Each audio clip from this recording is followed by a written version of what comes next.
Hello, hi, my name is Jess. Welcome to yesterday's coffee grounds, where I am working on getting sober. Not that I would say that I'm an alcoholic, but I definitely rely and cope through alcohol and casually drinking throughout the day, not necessarily being drunk, but casually drinking, having a glass of wine, having a glass of bubbles, and just going about my day. And enough is enough of living in that cycle, living in that habitual life, because that is not me. And sometimes I take it too far. Sometimes I drink too much.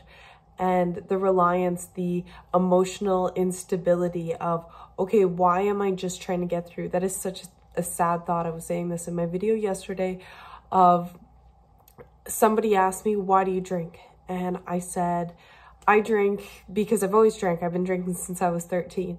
No, not good enough. Why do you drink? And I thought about it a little bit longer and I was like, I drink to get through my day. And that is such a sad thought. At 26 years old, I have so much potential. I have so much life left to live.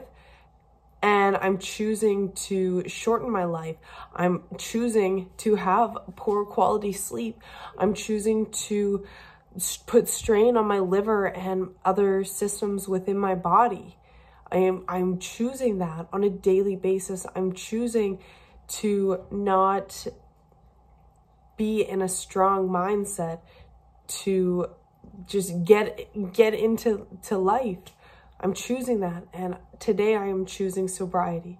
Today I am and it is so hard. It's not enjoyable. To tell you the truth, like it's for some people, my son put a bobby pin in my hair. I'm like, what is going on up here? It is not enjoyable for me to get sober. I listen to some people and they're like, yes, this is the way that it needs to be. I need to become sober. For me, it is not fun because one, admitting that I have a problem is ridiculous, and it's taken a long time because I see myself, oh, I'm not getting wasted. I'm not drinking excessively. I'm just having like a glass like this, and then it's like, okay, well, you're having a half a bottle, you know, like that's $20 every 2 days. That's $10 a day, $15 a day, whatever it may be. Which, by the way, this is San Pellegrino. That's a little papaya ice cube and some lemon, which I'm just pulling out a seed now. But I have had a really emotional day. I've had such a, I don't know what it is about today, just a really emotional day where I tried calling a few people, and I think this is what actually really got me. I tried calling a couple people. Nobody answered because I just needed somebody to talk to about it. I feel the more people that I talk to about my journey of sobriety and that I'm struggling with it, the easier it is, that everybody knows where I'm at, where I'm coming from. And I called some friends and it's like, yeah, of course it's Friday. They're working or they have their kids that they're hanging out with. They're doing their own thing. And I felt very alone first thing in the morning. And I look at my son and I'm like, Levon, I'm so sorry. And I just broke down in tears. I started crying. I started bawling my eyes out.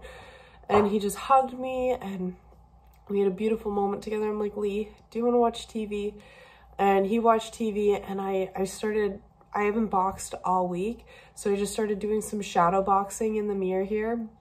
And I knelt down on my knees and I just started telling myself, Jess, you are the one who's going to pull you through this.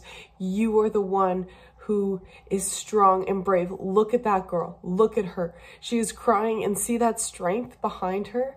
See that mentality. See that energy rise. And building myself up through looking at myself in the mirror saying, I don't care who you were yesterday, and I don't care who you were, especially 3 years ago or 5 years ago. That girl does not exist. She has morphed into this beautiful human who is here today. What are you going to do with today? What are you going to do? And I just started doing my shadow boxing, doing little like slips and that kind of stuff and having fun. And then I went out and I hit the bag for 15 minutes and I felt so good and so empowered. And then for whatever reason, I just started collapsing again. I felt so good after. And trying to be in prayer, trying to be in gratitude throughout the day, loving my son, loving the moments that we share together, because he is so young and he's going to grow so quick. Appreciating that, trying not to jump to anger because there's an unnecessary mess made, or he'll do things like, because he's 2.5, he'll spit, pull my hair, grab my boob, all in the same vouch. And because I breastfed for so long, it is what it is about the boob. Y'all can say whatever you want. But anyways, it's still an attachment thing. I get it. It's fine. We all have our own opinions, our own way of doing things. People are so judgmental, and I feel like I always need to justify myself. So whatever, it is what it is. But yeah, and then I get to a point where I get really upset, and I'm like, I just need you to go into your room. And I just put him in there, and I take a breath, and I hear him upset, and then I go in, and I'm like, Levon, I'm sorry. I needed some space. And then I hug him, and sometimes I get really upset and I start raising my voice, and I'm like, that's not going to do anything. Levon, I'm sorry for raising my voice. And then he's like, Mom. It's just like this whole emotional thing that I do my best to stay emotionally calm. But anybody who is a parent out there, I look at moms and I'm like, do you ever get upset? Because I know what it's like. I grew up with parents who not necessarily yelled all the time, but you know, like that's just how it was. And trying to break that cycle of emotional abuse. I don't even want to say emotional abuse, but taking on the emotions of other people, taking on emotions that aren't our own. I think that's one thing that I'm really working through as well. And that I've known for a couple of years that I have that tendency to make other people's problems my problems and take on all their energy and not deal with my own stuff, try to fix other people's stuff because it's easier than working on myself. So we had highs and lows today, and then we went to Walmart. It was me, Rob, and Levon. We all go to Walmart, and I'm like, I'm just gonna go pick up wipes, and I go down that section, like the baby section, and I'm looking at I'm like, oh, Levon needs a new sleeper because he loves his Christmas sleepers, but they're too small for him. Like, I'm gonna go find him a sleeper, see what they have. And I started walking down the baby section, the newborn section. And I just needed to have that moment of, hold on.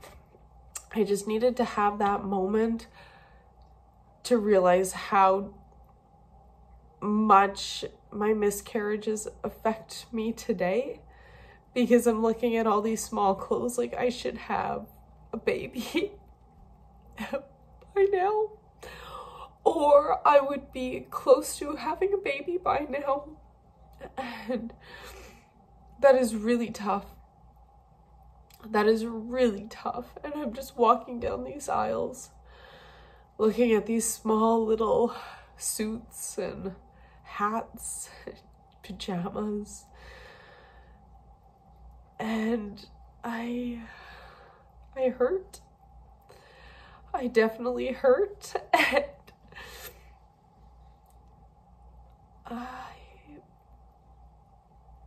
I did want to drink. I did, and that's why I bought couple of these bad boys. I've already drank this whole thing of San Pellegrino because to me it's the same as drinking a bottle of bubbly. I just need to drink and go and move. But yeah, today was definitely emotional, up and down and in and out, where it's like, oh, I'm not feeling good. I need to do like a high intensity workout, so I do that, but that's not always applicable in my day-to-day life. So it's like I do that. I kind of feel mom guilt because I just threw my kid in front of a TV and I feel really guilty about that. So then I have mom guilt, but I feel great in myself. And then we're having fun. We're playing games. We're jumping. We're having snacks. We make like a little pickled cheese board with olives, and I made bread, and it was awesome. And then the acting out starts happening. I'm like, what the, like, we just made a charcuterie board, like, come on. Like, I even let you like have your own knife, and you cut the pickles, you know, it's all safe and everything, it's fine, like, don't, whatever. Like, we're involved like that, we're very involved. And I'm like, what the like, why do you gotta do this? So yeah, it's definitely tough. And I know it's just another one of those days. It's another one of those days where I'm feeling a little bit low energy, and I'm still thinking about, I'm visiting a girlfriend possibly on Sunday, and it's like, how do I tell her that I'm not drinking? How do I tell her that? Because I want to, but I know that this is my journey and I need to fucking not. So that's what I gotta say today, and I am going to make some gingerbread next. We have this entire racetrack on our floor. Early Christmas. So if you made it this far, thank you so much for listening. I really appreciate you, and I hope y'all have a wonderful day.